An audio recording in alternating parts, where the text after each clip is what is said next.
السلام علیکم، میرا نام ہے اسامہ جمیل اور ہماری آج کی ویڈیو کا ٹاپک ہے اپنے آپ سے محبت کیجیے۔ رب تعالیٰ نے جب آپ کو احسن تقویم پیدا کیا ہے تو اپنی ذات کو دوسروں سے کم تر تصور نہ کیجیے۔ اپنی ذات سے محبت کا مطلب ہے اس کا حق دیں، اس کو بنائیں، سنواریں، کانٹ چھانٹ کریں، تفریح طبع سے دل کو تر و تازہ رکھیں، خود کو جاذب نظر رکھیں۔ زندگی مختلف جذبوں کے ملاپ سے کمال کو پہنچتی ہے۔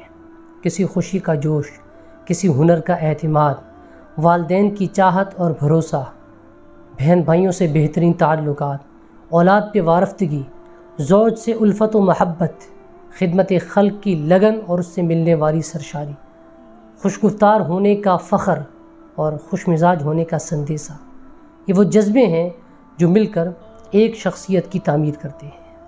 اور یہ سبھی جذبے کسی ایک کو اکٹھے نہیں مل جاتے، بلکہ دنیا میں اللہ تعالیٰ کی ایک پیمانہ ہے آزمانے کا، کسی کو دے کر تو کسی سے لے کر، مکمل تو کوئی نہیں ہے۔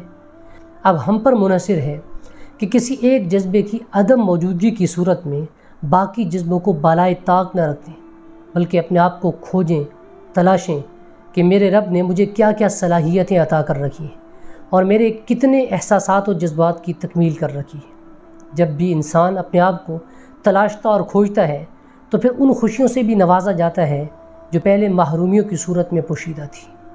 یہ راستہ کٹھن اور جگر آزما تو ہے، لیکن کندن بھی اسی راستے سے تپ کر بنتا ہے، اور بے نیازی جب دل میں اتر جاتی ہے تو پھر تمنا کاہے کی، مگر یہ بے نیازی بھی رب سے راز و نیاز کرنے سے ہی مقدر بنتی ہے۔ اپنا بہت سارا خیال رکھیے۔ اللہ حافظ۔